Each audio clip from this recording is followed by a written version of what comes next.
तो सरकार कैसे विरोध करती? पश्चिम बंगाल में तो सवर्णों की आबादी बहुत ज्यादा है, उत्तर प्रदेश में बहुत ज्यादा है। दोनों बात कर रही है सरकार।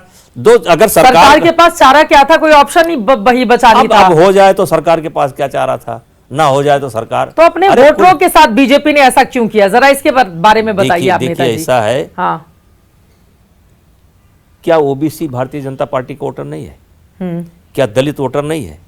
देखिए 2014 के पहले भारतीय जनता पार्टी को ब्राह्मण, बनिया यानी व्यापारी, बिल्कुल, और क्षत्रिय इनकी पार्टी कहा जाता था। लेकिन 2014 में मोदी जी के आने के बाद जब दलित जुड़ा है और जब ओबीसी जुड़ा है, तब इतनी बहुमत की सरकार बनी है।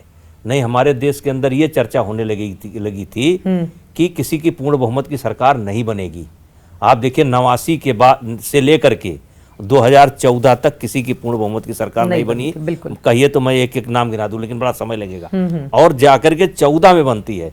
आप ही लोग ये कहने लगे थे कि संविधान की समीक्षा करनी चाहिए, अब ऐसी स्थिति नहीं आएगी कि किसी की पूर्ण बहुमत की सरकार बन जाए। लेकिन 2014 में जो भारतीय जनता पार्टी की सरकार बनी, उसमें गरीबों का बड़ा रोल है। ओबीसी समाज, दलित समाज, गरीबों का भी है, हिंदुत्व का भी बड़ा रोल है। उनके साथ जुड़ा फिर हिंदुत्व को तोड़ने के लिए जाति लेकर आई। क्या अब समाज जाति की तरफ आगे बढ़ रहा है? सवाल पैदा कर दे रही है। बात यहां से चली थी कि दलितों और पिछड़ों की बात की, भारतीय जनता पार्टी का वोट, हमने कहा भारतीय जनता पार्टी का 2014 में ये दलित और पिछड़ा, आदिवासी, ये जो कमजोर लोग गांव के अंदर रहने वाले हैं, जब ये जुड़े हैं तब इतनी बड़ी संख्या भारतीय जनता पार्टी की निकल करके आई है और पूर्ण बहुमत की सरकार बनी है। इसमें पिछड़ा, दलित, ठीक है। मतलब आप ये कह रहे हैं कि दूसरे शब्दों में मैं बोल देती हूं कि सरकार ने सबक लिया, सुप्रीम कोर्ट में जाकर यूजीसी का विरोध नहीं किया और इसी वजह से कोर्ट का ये फैसला आया। और आगे आने वाले वक्त में यूजीसी का जो भी प्रारूप सामने आएगा वो कम से कम मौजूदा स्थिति नहीं रहेगी और उसमें सवर्णों का पूरा ख्याल रखा जाएगा। किसी को डरने की जरूरत नहीं है इससे। देखिए, मैं पूरा विश्वास है मुझे कि जिस रूप में आया था इस रूप में ये नहीं आएगा, और आएगा या नहीं आएगा मैं कह नहीं सकता हूं, लेकिन एक ऐसा रास्ता लेकर के आएगा जिससे समाज में तनाव ना हो, ये मुझे पूर्ण विश्वास है। बहुत जरूरी भी है। लेकिन जातिवाद की तरफ क्या आगे की राजनीति, वो जो मंडल कमंडल कहा जाता था 1990 के बाद का एक दौर हमने देखा, अब उस ओर हम आगे बढ़ रहे हैं। उत्तर प्रदेश में भी खासतौर से, अगर मैं बीजेपी, आप ठाकुर नेता हैं, ब्राह्मण और ठाकुरों के बीच भी यहां पर, अगर मैं आपको थोड़ी देर के लिए छोड़ भी दूं, मुझे पता है कि आप स्वीकार नहीं करेंगे। आपने खुद ही कहा कि मेरे संसदीय क्षेत्र में तो 19-20% ब्राह्मण है, 8-9% ठाकुर हैं और उनका भी एक मुश्त वोट आपको मिलता रहा है। लेकिन क्या ब्राह्मण वर्सेस ठाकुर की लड़ाई भी उत्तर प्रदेश में चल रही है? कभी नहीं थी। अभी तो है ना? नहीं है, नहीं है, कभी नहीं थी। कुछ लोगों के व्यक्तिगत मसलों से ये नहीं माना जाता है। जैसे मैं, आप फिर उसी विषय में मार रहा हूँ, मैं गोंडा जनपद में 5वें नंबर का वोट ठाकुर का है, 5वें नंबर जी, 5वें नंबर का, और 6 बार मैं सांसद बना, 1 बार मेरी पत्नी सांसद बनी और 1 बार मेरा बेटा सांसद बना, तो ये 8 बार हो गया, तो 40 साल हो गया। तो अगर ब्राह्मण ठाकुर की लड़ाई होती तो मैं 40 साल से एमपी कैसे बन रहा हूँ? अरे अभी देखने को मिल रही है ना, कभी नहीं ब्राह्मण और ठाकुर की लड़ाई। ना कोई नहीं। ब्राह्मण 40 विधायक मिलकर बैठक क्या कर लें, उस पर हंगामा मच जाता है। क्या चल क्या रही है बीजेपी के अंदर? गलत किया बैठक करके? क्या गलत किया? तो ये तो आप अपने अध्यक्ष जी से पूछिए। तो मैंने तो कहा ना कि बैठक करने में क्या, मैंने तो बोला ना ऑन कैमरा कि इसमें क्या गलत है। अगर बैठ करके, अब संजोग से आप मेरा इंटरव्यू ले रही हैं, अब आप भी सवर्ण है, मैं भी सवर्ण हूँ। अब कल कोई कहा कि चित्रा त्रिपाठी जी गई और सवर्ण का मामला था और वो भी गोरखपुर के पढ़े थे और वो भी गोरखपुर की रहने वाली है, जोड़ दिया। तो इसमें क्या है, जोड़ने तो कुछ दुनिया है, ये कहेगी। लेकिन देखिए, ब्राह्मणवाद, ठाकुरवाद, कुछ घटनाएं क्षत्रियों के बीच में भी घटती हैं, कुछ घटनाएं सबके बीच में घटती हैं। अब जैसे जिस दौर की हम बात कर रहे हैं, सबसे बड़ा चर्चित दौर था गोरखपुर का जी, और ये था, आप मान कर चलिए कि 80 के दशक को कह लीजिए, वीरेंद्र शाही और हरिशंकर तिवारी वाला। अच्छा, अब देखिए, हरिशंकर तिवारी के पक्ष में जितनी हत्या करने वाले लोग थे, सब गाजीपुर के थे और सब ठाकुर थे। हरिशंकर तिवारी के राइट हैंड किशकिंकर सिंह थे बस्ती वाले, उनके। अब उधर रविंदर सिंह के, खैर वो नहीं रहे, उनके राइट हैंड विश्वकर्मा द्विवेदी थे, उनके राइट हैंड राजमणि पांडे थे, उनके राइट हैंड शीतल पांडे थे। आज भी संबंध चल रहा है। अब ये नहीं देख रहे हैं, ऊपर ऊपर ठाकुर बावन देख रहे हैं। आज भी जाकर के देखिए कि हरिशंकर तिवारी के लिए सबसे ज्यादा हत्या ठाकुरों ने किया। मकनू, साधु, जिसके बाद में ब्रजेश सिंह से उनका झगड़ा हुआ, वो सब हरिशंकर तिवारी के लिए हत्या की है। और इतनी हत्या करने के बावजूद नेताजी लोग बच कैसे जाते थे, मैं ये जानना चाह। आप तो पूरा खुलासा कर रहे हैं कि हरिशंकर तिवारी के लिए किन किन लोगों ने हत्या की। रुद्दल सिंह देवरिया, हरिशंकर तिवारी ने कितने लोगों की हत्याएं कराई? देखिए रुद्दल सिंह देवरिया, अब हरिशंकर तिवारी ने कराया कि नहीं कराया, लेकिन एक कहा गया कि तिवारी जी ने मरवा दिया, वीरेंद्र शाही एंड कंपनी के शाही जी ने मरवा दिया, मतलब ये गोल चल। लेकिन दोनों तरफ का देखिए समीकरण ये देखिए कि उधर से जितने शूटर हैं वो सब ठाकुर हैं, और इधर से जितने सहयोगी हैं सब ब्राह्मण हैं। तो अब लेकिन नाम दिया जाता है वीरेंद्र शाही और हरिशंकर तिवारी। अगल बगल नहीं देख रहे हो कि उनके हरिशंकर तिवारी के बगल में किशकिंकर सिंह। तो ये कभी नहीं था। कुछ लोगों को लेकर के आप पूरे समाज को नहीं बांट सकते हैं। समाज हमारा कभी नहीं बटा। लोग बटे होंगे, कुछ लोग बटे होंगे, खास लोग बटे होंगे। आप इतना बता रहे हैं कि ब्राह्मण और ठाकुरों ने मिलकर इतना हंगामा किया, हत्याएं की, मुसलमान बेचारा बेवजह फिर मारा जाता है, उसके ऊपर आरोप लग जाते हैं कि सबसे ज्यादा क्रिमिनल मुसलमानों से पैदा होते हैं। आप यहां पर गिना रहे हैं ठाकुर और ब्राह्मण।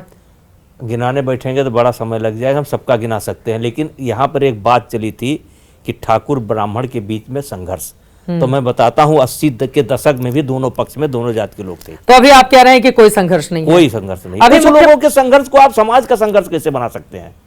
ठीक है। अब ये यूजीसी वाला मुद्दा, और आप इस बात को स्वीकार नहीं करेंगे, लेकिन हम लोग खबरें पढ़ते हैं इसीलिए जानकारी रहती है कि क्या ये जो अभी ब्राह्मण विधायकों के बैठक को लेकर जिस तरह की नाराजगी देखने को मिली, पहले की, उसके बाद यूजीसी आने के पहले बैठक हुई थी। हाँ, और वो मुद्दा समाप्त हो गया। अभी एक ब्राह्मण अधिकारी ने शंकराचार्य और यूजीसी के समर्थन में इस्तीफा दे दिया। कोई होगा नौटंकी कर रहा था, विधायक बनना चाह रहा था, बाद में होगा। ये नौटंकी बहुत होता है, ऐसे नौटंकी बहुत होते हैं, बहुत नौटंकी हमने देखा है। ये नौटंकी हो रही है, ये नौटंकी है। इसका कोई असर नहीं पड़ेगा, कोई असर नहीं। चुनाव पर कोई असर नहीं पड़ेगा। ये एक व्यक्ति से कोई असर नहीं पड़ता है। समाज अगर एक है तो व्यक्ति से कोई असर नहीं पड़ता है। और जहां तक किसी अधिकारी की बात कर रहे हैं कि इस्तीफा दे दिया, सुना मैंने वापस भी ले लिया। वो तो यहाँ वाला ना, अयोध्या वाला वापस ले लिया। हाँ, तो वो क्या जिन्होंने योगी जी के समर्थन में दिया था, वो था, भी नौटंकी था। वो नौटंकी था, मैं दावे के साथ कह रहा हूं। आंसू बहा रहे थे फोन पर पत्नी से बात करते हुए। सब नौटंकी है, पराडियां हैं ये स्थान बनाना चाहते रहे होंगे। अब देखे होंगे बाद में गड़बड़ हो गया तो वापस ले लिए। ये सब नौटंकी है। नौटंकी किया था। नौटंकी, योगी जी के समर्थन में जो आंसू बहा रहा है समर्थन नहीं, आप कह रहे हैं वो कोई नौटंकी कर रहा है। नहीं। अगर उसके कोई मशीन हो तो उसका ऑपरेशन करके देख लीजिए, कोई किसी समर्थन नहीं। झूठ पकड़ने वाली मशीन। हाँ, पकड़ लीजिए, बिल्कुल पक्का। अगर झूठ ना बोले तो आप सजा दे दीजिए मुझे। वो झूठ सब ये सब प्रभावित करने के लिए मैंने, अब यहाँ एक समय था किसी एमपी ने उनके सोनिया जी के पक्ष में अपने ऊपर पिस्टल रख लिया। हाँ, कि अगर प्राइम मिनिस्टर नहीं बन सोनिया नहीं बनेगी तो हम मार लेंगे। अब सोनिया जी भी हैं, वो एमपी साहब भी हैं, ये सब।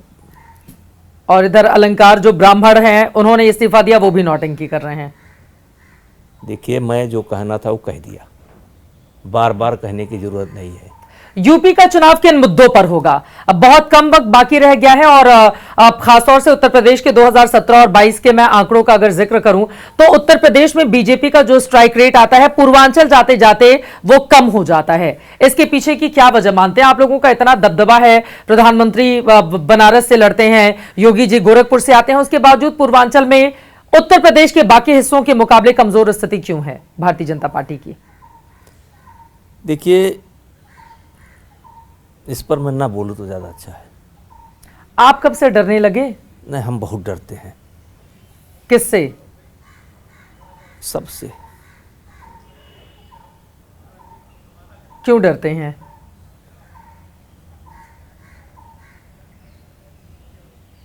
जैसे इस पर अभी मैंने समीक्षा नहीं किया है, और समीक्षा करूंगा तो कुछ लोगों को परेशानी बढ़ जाएगी। तो आपको परेशानी बढ़ानी चाहिए। नहीं अब नहीं, भारतीय परेशानी जनता पार्टी अगर आत्मंथन नहीं हम परेशानी के करेगी, लिए पैदा हुए हैं। एक तो जो है 23 में बढ़वा दिए तो उसको झेल रहे हैं। 23 वाले मुद्दे पर मैं आऊंगी। 23 में बढ़वा दिए, उसमें आप लोग भी बोले थे, अब उसको अभी झेल रहे हैं। अब पता लगे वो पूरा नहीं हो दूसरा झेल ले। 23 वाले मुद्दे पर आप खिलखिला कैसे सकते हैं? खिलखिला रहे हैं, जो लगाए थे उनसे कहते खिलखिला ले। इतने गंभीर आरोप आपके ऊपर लगे, तो मैं खिलखिला रहा हूं, कहते खिलखिला ले। क्या वजह है इसकी? खिलखिलाने की क्या वजह है? झूठ। क्यों गवाही देने, बीजेपी ने आपका टिकट तक क्यों छीन लिया गवाही था देने उसी नहीं आ मुद्दे रहे, पर। क्यों गवाही देने नहीं आ रहे हैं? डेट ले रहे हैं, क्यों? कोई गवाही देने के लिए नहीं पहुंचता है कोई कोर्ट में। नहीं, कोई बात नहीं कर रहा हूं, तो क्यों टाला पिक्चर कर रहे हैं? आज एक तो पॉक्सो के मामले से आप बरी हो गए, एक मामले से, लेकिन आपको कोई फर्क नहीं पड़ता है। आपको लगता है मेरे ऊपर कोई फर्क है? वही तो मैं जानना चाह रही हूं कि अगर किसी नेता के ऊपर इतने गंभीर आरोप लग अरे जाएं, कैसे गंभीर? छेड़छाड़ का मामला, जब पॉक्सो का मामला, क्या क्या मामले आपके ऊपर दर्ज नहीं करवाए गए थे? देखिए चित्रा जी, एक दिन जब छेड़छाड़ हुई थी तो मैं सर्बिया में बैठा था, तो सर्बिया से छेड़छाड़ किया। और दो महान भाव हैं जिनको छेड़छाड़ किया तो मैं लखनऊ में बैठा था, ऑन कैमरा बैठा था, आपके साथ बैठा था, मीडिया के साथ, अधिकारी के साथ। एक में 11 बजे मैंने छेड़छाड़ किया था और 2 बजे रात में मैं सर्बिया चला गया था, वहाँ से छेड़छाड़ किया था। और इसीलिए आपको याद होगा जिस समय मेरे खिलाफ बहुत माहौल था, उस समय ऐसा लगा कि मैं बड़बोलापन भी कर रहा हूँ, बड़बोलापन भी कर रहा हूँ। मुझको कई लोगों ने समझाया भी, यहाँ तक कि मेरे बच्चे की पापा ये क्या कर रहे हो। हमने कहा देखो भाई, भाषा का ध्यान रखेंगे लेकिन हम अपनी बात कहेंगे। लखनऊ बैठ करके छेड़छाड़ कर दिया, सर्बिया बैठ करके छेड़छाड़ कर दिया। उस समय तो मेरी बात कोई सुनने वाला नहीं था, उस समय तो हम बड़बोलापन कर रहे थे, बड़बोलापन।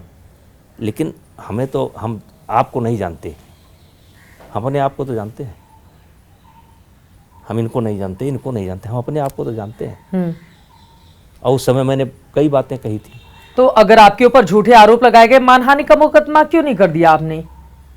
जब तक ये केस चलेगा तब तक आप मानहानि का मुकदमा नहीं कर सकते। जब आपका ये केस छूटेगा उस समय आपको लग रहा है कि आप बाइज्जत बरी हो जाएंगे? लगता क्या है, बरी हैं। अभी तो मामला कोर्ट में है, तो अरे बरी। कोर्ट में है तो कोर्ट कैसे सजा दे देगी? कोर्ट कैसे सजा दे कैसे देगी? सजा दे देगी? कोर्ट जो है एक प्रणाली है कोर्ट की, कानून से चलता है, गवाही से चलता है। ऐसे थोड़े चलता है कि कोई कोर्ट चाहे कि आपको फांसी दे दे, फांसी दे देगा, कैसे दे देगी? मुझे पूरा विश्वास है मुझे न्याय मिलेगा। वो लोग भी सबूतों के साथ पहुंचे ना। सबूत हमने है ही नहीं दिल्ली है। में इतना हंगामा देखा इस मुद्दे पर, आपका टिकट तक काट दिया गया था ब्रिजभूषण जी, वो आप हंगामा नहीं संसद था नहीं पहुंच पाए। त्रिपाठी जी, वो हंगामा नहीं था। एक जैसे कहते हैं ना कि इतने गहरे घाव कहाँ से आए होंगे, इतने गहरे घाव कहाँ से आए होंगे, लगता है तुमने भी दोस्त बनाए होंगे। एक षड्यंत्र था और कई देश के लोग इसमें शामिल थे। माने इतना बड़ा षड्यंत्र किसी व्यक्ति के साथ हुआ ही नहीं, इतना बड़ा षड्यंत्र। कौन कौन यहाँ आया नहीं, कौन कौन आया नहीं, और क्या क्या मैंने नहीं झेला।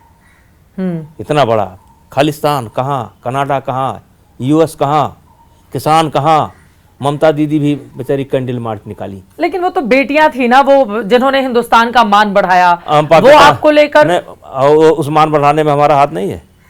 जो मान उन्होंने बढ़ाया, मेडल लाया, उस मेडल में मेरा हाथ नहीं है। 1.5 लाख रुपए महीना देता था मैं एक एक को। तो आपके ऊपर क्यों आरोप लगा दिए? क्या समझ में आया फिर आपको, कौन था इसके पीछे? अगर आप अपने आप को पाक साफ बता रहे हैं और कह रहे हैं कि मैं तो बरी हूं ही, क्योंकि कोई जाता नहीं है कोर्ट के भीतर गवाही देने के लिए। एक मिनट, आपने कहा कि जैसे मेडल, वो देश की शान बढ़ाई, हाँ, उस शान में मेरा सब कुछ लगा है, मेरा। और वो देश की बेटी हैं तो हम बांग्लादेश के हैं क्या? हम बांग्लादेशी हैं क्या? आज बात हो रही है ना कि इस कानून का दुरुपयोग होगा, आज बात हो रही है ना यूजीसी का दुरुपयोग होगा जी। आज बात ये भी हो रही है कि दलित उत्पीड़न का भी दुरुपयोग हो रहा है जी।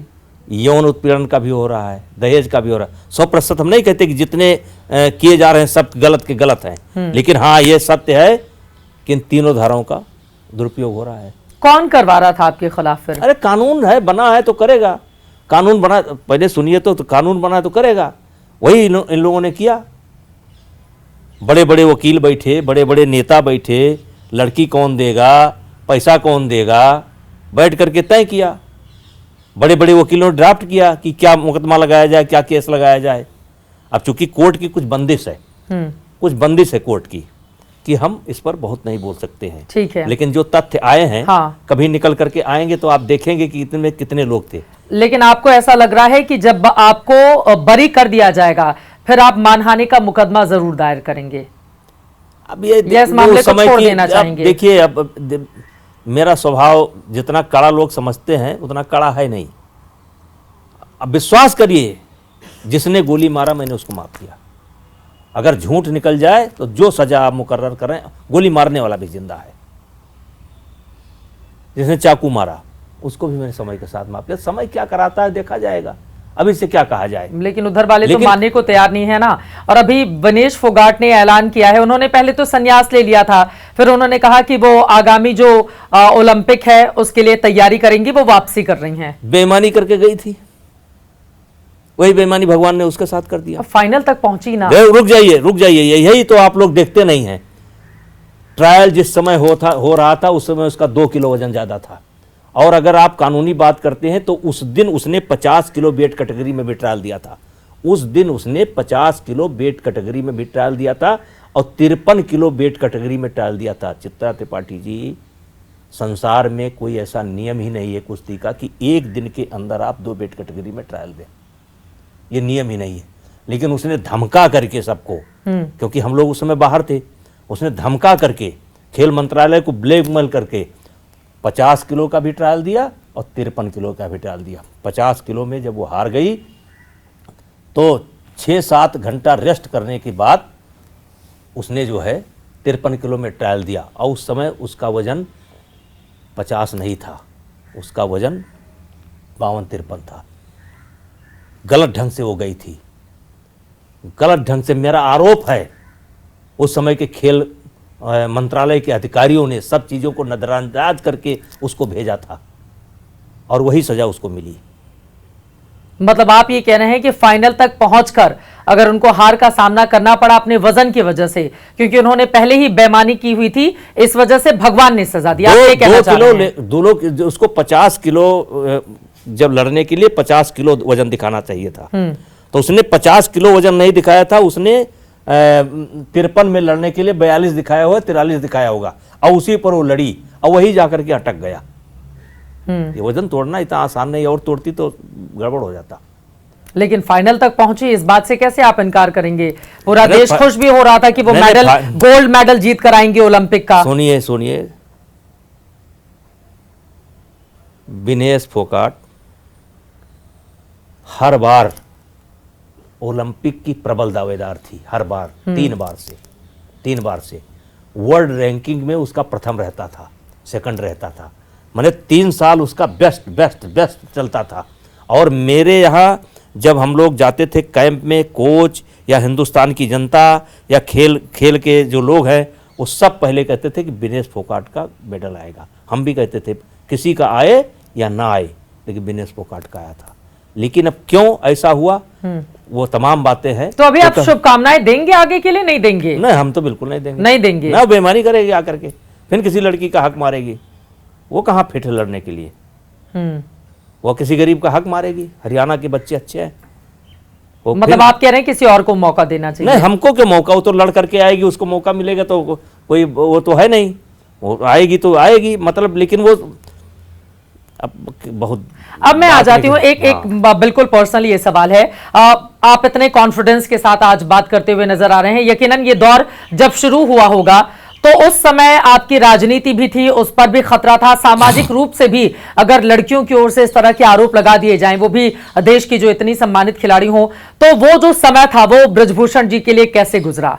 मतलब अपने आप को कैसे आपने निकाला, क्योंकि अब मैं देख पा रही हूं हर जगह ताबड़तोड़ आप लोगों से मुलाकात कर रहे हैं, बयानबाजी कर रहे हैं, आगे की तैयारी कर रहे हैं। मैंने जब मैं चौरी चौरा में पढ़ता था तो एक अशोक पांडे नाम का लड़का था, अशोक मिश्रा या अशोक पांडे, तो उससे मैंने एक कविता सुनी थी और उस कविता को मैंने अपने जीवन में ग्रहण किया, उस कविता पर मैंने जिया। कविता की लाइन थी, सच है विपत्ति जब आती है कायर को ही दहलाती है, सूरमा नहीं विचलित होते पल एक नहीं धीरज खोते, संकट का चरण न गहते हैं जो आ पड़ता सब सहते हैं। जब मुझे लखनऊ में पता चला कि ऐसा ऐसा हुआ है तो मैं उनसे मिलने के लिए आ रहा था, क्योंकि 5-6 दिन पहले ये सब लोग हमारे पास बैठ करके गए थे और बैठते थे उसके पहले। तो जब मैं एयरपोर्ट पर उतरा तो मुझे पता चला कि ऐसा हो गया। तो हमने कहा अरे, वो हमारे एक सेक्रेटरी हैं, उन्होंने कहा कि ये तो बड़ा गड़बड़ हो गया। हम कहा क्या हो गया?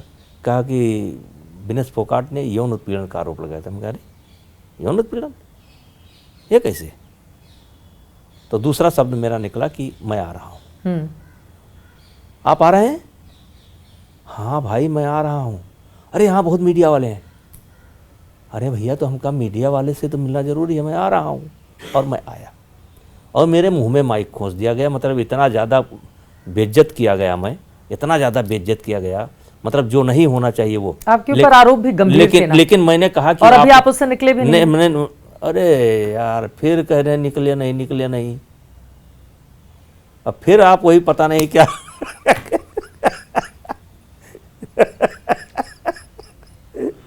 निकल जाएंगे, आपको इस बात का भरोसा है? अरे निकल जाएंगे, अब क्या बताएं, न्यायालय की बात न होती बताते हैं अभी आपको। तो मैंने आया, मैंने सामना किया और मैं, देखिए चित्रा त्रिपाठी जी, अपने जीवन को अगर आप पढ़ना चाहें, कहते हैं आदमी की जब मृत्यु होती है या मृत्यु बिल्कुल इसके निकट होती है तो क्षण भर में वो अपने को देख लेता है, कहाँ गलती हुई, कहाँ चूक हुई। और जैसे ये हुआ और तैसे 2 मिनट के अंदर या क्षण भर के अंदर मैंने देख लिया कि मुझसे चूक हुई है कि नहीं हुई। तो मुझसे चूक ही नहीं हुई। मैंने तो उस समय ये कहा था कि कोई ऐसा ले आओ, कोई ऐसी लड़की ले आओ, रेसलर कोई ऐसी ले आओ जिसको मैंने 10-12 साल में मैंने फ़ोन किया हो। मैंने फ़ोन किया, उस समय सब बोल चुका हूँ। हमने कहा ये छोड़ो, कोई ऐसी लड़की ले आओ कि जिसको मैंने फ़ोन किया हो। मैसेज करना मैं आज भी नहीं जानता हूँ। रील तो खूब बनवाते, कह रहे हैं मैसेज करना नहीं जानता हूँ। हम नहीं जानते। मोबाइल तो इस्तेमाल करते होंगे महंगे नहीं, मोबाइल इतनी गाड़ियों के शौकीन हैं आप। और सस्ती करती हैं क्या जी? आप सस्ती करती हैं क्या? सस्ती क्या? मोबाइल? मोबाइल सस्ता है क्या? नहीं, हम लोग तो मीडिया वाले, हमें तो महंगा रखना पड़ेगा ना, हमें तो सारा काम ही मोबाइल से होता है, तो महंगा। क्या खूबसूरत बहाना है। हाँ, अच्छा जल्दी से मैं ये जान लेती हूँ, अभी हाल ही में आपकी मुख्यमंत्री जी से मुलाकात हुई, 6 महीने हो गए लगभग, और बहुत लंबे समय के बाद मिले आप मुख्यमंत्री से। लगता है 35-36 महीने बाद हुई थी। तो इतना लंबा गैप क्यों हो गया था? एक ही पार्टी में आप उत्तर प्रदेश में पूर्वांचल के इतने बड़े नेता, मुख्यमंत्री से मिलने में 35-36 महीने क्यों लग गए? मेरे ऊपर 23 में इतना बड़ा आरोप लगा तो बहुत लोग हमसे नहीं मिलना चाहते थे। नेताओं ने दूरी बना ली थी आपसे, कह सकते हैं आप। मुख्यमंत्री जी ने भी, योगी आदित्यनाथ ने भी? मुख्यमंत्री जी से नहीं, मुख्यमंत्री जी से टेलीफोन से हमारी बातचीत उस समय भी हुई थी। लेकिन अब जैसे हम मिलने चले जाएं और आप कैमरा लेकर चली जाएंगे कि ये देखो भूषण सिंह जा रहे हैं, ये भूषण सिंह आ रहे हैं, तो हो सकता है। तो इसलिए लोगों ने दूरी बना ली। हाँ नहीं, हमको जब बुलाए तो हम गए। क्या बातचीत हुई? पारिवारिक बात, पुराने संबंध हैं। दो बड़े राजनेता मिलते हैं, पारिवारिक बातें क्या होती हैं? योगी जी जब मठ में नहीं रहते थे तब से मेरे मठ से संबंध है। योगी जी मेरे सामने वहां आए हैं और योगी जी से बड़ा, मतलब आप कह सकते हैं आपकी हर प्रकार का संबंध रहा है, हंसने, बोलने, खेलने, खाने, हर प्रकार का संबंध रहा है। संबंध तो आपके अखिलेश यादव से भी हैं, समय समय पर छोटा भाई बताते रहते हैं आप उनको। अब भाई जो सच्चाई है वो है। ये कौन सा संबंध है मतलब राजनीति में कि इधर वाले भी भाई हैं, उधर वाले भी भाई हैं, दोनों एक दूसरे के दुश्मन हैं, आपके दोनों भाई हो गए? अब हम छोटे आदमी हैं तो हमारे ऊपर आप आरोप लगा रही हैं। ये बड़े लोग क्यों जाते हैं शादी ब्याह में, क्यों जाते हैं? अखिलेश जी से कैसे संबंध है आपके, उनकी राजनीति को कैसे देख रहे हैं? 2024 में तो पानी पिला दिया था उन्होंने भारतीय जनता पार्टी को यूपी में। देखिए क्या है, अखिलेश जी से मेरी इधर फिलहाल में काफ़ी हमको लगता है एक देहांत हुआ था किसी का उनके परिवार में, तब हम गए थे, वो भी कई साल हो गए। 2022 में मुलायम सिंह यादव जी नहीं रहे थे, उसी में 11 अक्टूबर को उसी में मुलाकात है। अच्छा, तब से मुलाकात है, उसके बाद कोई मुलाकात नहीं है। उसके बाद कोई नहीं। लेकिन दोनों एक दूसरे के प्रति मतलब कटु शब्दों का इस्तेमाल करने से बचते हैं, जबकि राजनीति में ऐसा होता नहीं है। हम भी बचते हैं, वो भी बचते हैं। तो राजनीति कैसे करेंगे फिर? बीजेपी के नेता समाजवादी पार्टी के नेता पर प्यार दिखाएंगे। अटल बिहारी वाजपेयी की क्या रणनीति थी? करते थे किसी की आलोचना, कौन नहीं मिलता था उनसे, और वो किससे नहीं मिलते थे? देखिए, आलोचना करने के लिए कोई गाली गलौज ही जरूरी नहीं है। चंद्रशेखर जी के वक्तव्य पढ़िए, कैसे इशारे में दोनों तरफ झोंक देते थे पार्लियामेंट में। तो मर्यादा तो होनी चाहिए ना। अब ये राजनीति का मतलब है कि आप हमको गाली दें, हम आपको गाली दें, यही राजनीति है। बिना इसके अब मौजूदा राजनीति तो आगे बढ़ती नहीं बिल्कुल बढ़ रही है। है। आप रास्ता सीधे बोलिए ना कि रास्ता बचा के रखना चाहते हैं। 2009 में आप समाजवादी पार्टी के टिकट पर चुनाव लड़े, जीते, नेताजी ने कुश्ती में आपको आगे बढ़ाया, तो अब आप उधर का भी रास्ता बनाकर रखना चाहते हैं। कुश्ती में हम अकेले बढ़े थे, कुश्ती में हम अकेले बढ़े थे। अच्छा, उसमें नेताजी का कोई रोल नहीं है? उसमें कोई रोल नहीं, कुश्ती में हम खुद। आपका एक बयान भी आया था कि आपने कहा नरेंद्र मोदी हमारे नेता है, योगी आदित्यनाथ नहीं। ऐसा एक रिपोर्ट में मैं पढ़ रही थी। निकल गया होगा कभी, सच्चाई है कि नहीं है? निकल गया होगा कभी। अब उत्तर प्रदेश के मुख्यमंत्री हैं तो नेता है ही है। ये मुंह से कैसे निकल जाता है ये बताइए? कोई नाराजगी थी तो आपने उसमें डैमेज किया था, बाद में कंट्रोल कर दिया। हो जाता होगा, कभी कभी हो जाता है। ठीक है, चलते चलते आखिरी 2-3 सवाल मैं जल्दी से ले लेती हूं। अब अपनी राजनीति को आगे कैसे आप बढ़ाएंगे? पहले तो टिकट काट लिया गया था, अब भविष्य में भी बीजेपी आपको टिकट क्यों देगी? अब क्यों नहीं देगी? इतने आरोप लगे थे, अभी तक रिजल्ट कुछ आया? आरोप अब फिर वही, बीजेपी को सबको पता चल गया कि ये षड्यंत्र था। बीजेपी के हमारे हर छोटे से बड़े नेता को, जिनको आप समझ रही हैं, उनको पता चल गया कि षड्यंत्र था। मोदी जी, अमित शाह जी, सबको पता चल गया। हमें नाम नहीं लेना चाहिए, सबको पता है कि ब्रजभूषण के खिलाफ षड्यंत्र हुआ। तो आप तैयारी कर रहे हैं 2029 की या 2027 में भी? क्योंकि हम कोई भारतीय जनता पार्टी बड़े बड़े अपने सांसदों को भी उतार देती है मैदान में विधानसभा लड़ाने। मैं कोई स्पेशल तैयारी नहीं करता हूँ। हाँ, मेरी बरहमास तैयारी रहती है। बरहमास मतलब हर वक्त। आप हमेशा सांसदी ही लड़े हैं जहां तक मैंने देखा। नहीं, एक चुनाव एक पहला विधान परिषद का लड़े थे। विधान परिषद का लड़े थे, विधानसभा का नहीं। लेकिन भारतीय जनता पार्टी का जो ट्रेंड देखने को मिल रहा है कि तमाम बड़े नेताओं को, अब बताइए, कृषि मंत्री को विधानसभा का चुनाव मध्य प्रदेश में लड़वा दिया, तो फिर मतलब पार्टी अगर निर्णय करेगी तो क्या है ब्रजभूषण जी का? देखिए, पार्टी की रणनीति तो पार्टी को इतना अधिकार होता है कि समय पर किसे कहां लड़ावे। लेकिन नेता लोगों से, बड़े नेताओं से तो पूछना पड़ेगा ना कि लड़ेंगे कि नहीं लड़ेंगे। हमको तो लगता है लड़ा देंगे।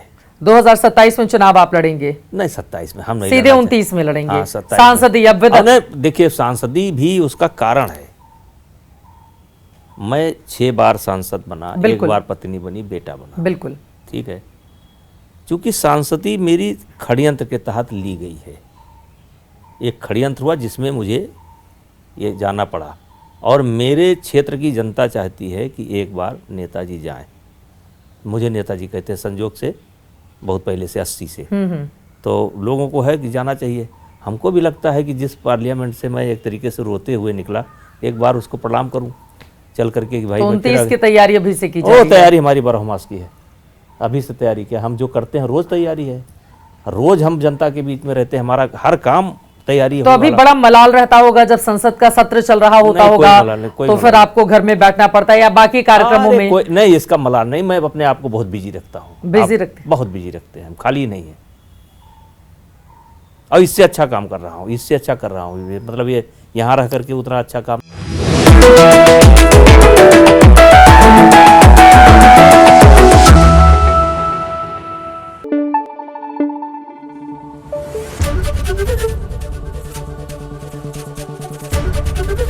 एबीपी न्यूज आपको रखे आगे।